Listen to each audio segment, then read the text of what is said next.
Halo semuanya, kembali lagi bersama saya Vivin Trivena Neno. Di sini saya akan menjelaskan dari topik keempat bagian elaborasi pemahaman mata kuliah perancangan dan pengembangan kurikulum. Nah, di sini teman-teman bisa melihat link dari hasil diskusi kelompok lain yang sudah saya tampilkan atau yang saya pilih, yaitu dari kelompok 1 dengan pokok pembahasan kemampuan menjelaskan.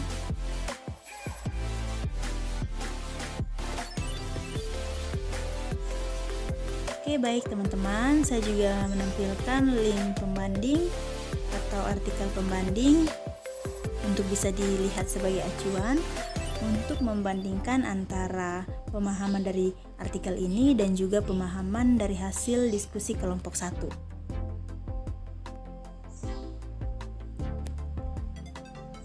Di sini adalah pembahasan final kelompok lain atau kelompok 1 dengan jurnal terkait.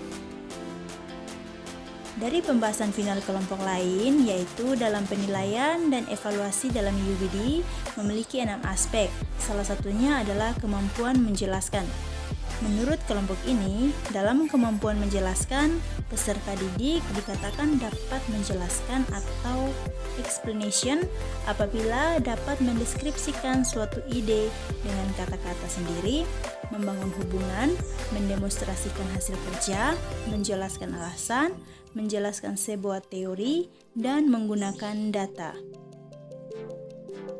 Nah, di sini juga ada pun poin-poin yang kelompok 1 tampilkan, yaitu berkaitan dengan rubrik penilaian.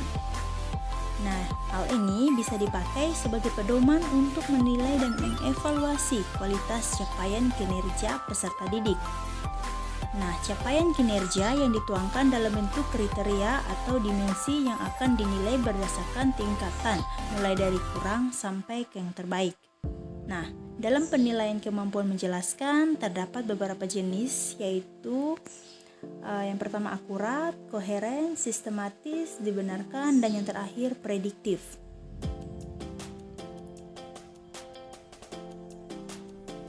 Kelompok ini mengambil contoh dari bukti pemahaman menjelaskan, yaitu berdasarkan materi kebinekaan global. Di sini peserta didik dapat dikatakan memahami materi tersebut apabila mereka mampu menyebutkan keberagaman dalam berbagai bidang kehidupan sosial.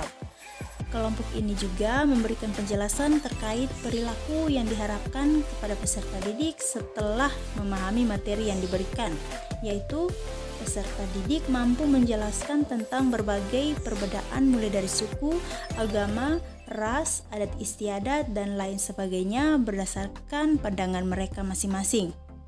Dengan adanya perbedaan, maka interaksi dan komunikasi sosial untuk menciptakan kehidupan yang rukun dan damai dapat tersalurkan sesuai dengan semboyan kita bersama, yaitu Bhinneka Tunggal Ika, yang artinya berbeda-beda tetapi tetap satu ya.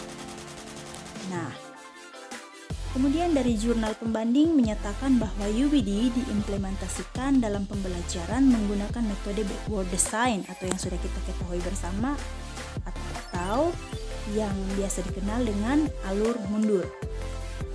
Kemudian dari berbagai jurnal yang peneliti dapatkan bahwa pendekatan UBD ini sudah diimplementasikan di Indonesia dengan menerapkan dalam proses pembelajaran di kelas dan sudah dinyatakan efektif untuk bisa kita gunakan.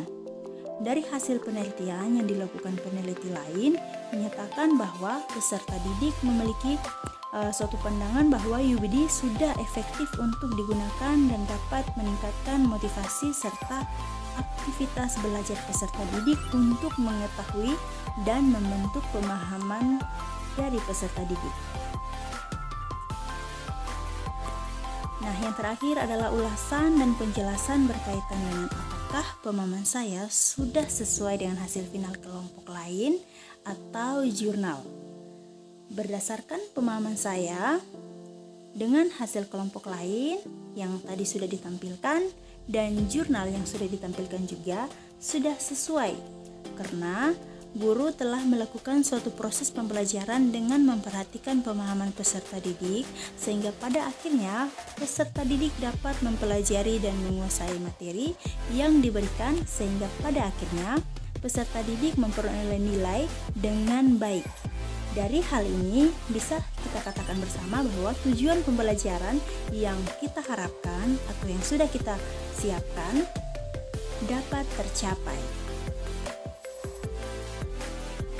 Oke, baik teman-teman, mungkin hanya ini saja yang bisa saya sampaikan. Semoga bermanfaat buat teman-teman dan terima kasih karena sudah meluangkan waktu untuk menonton video pembelajaran ini.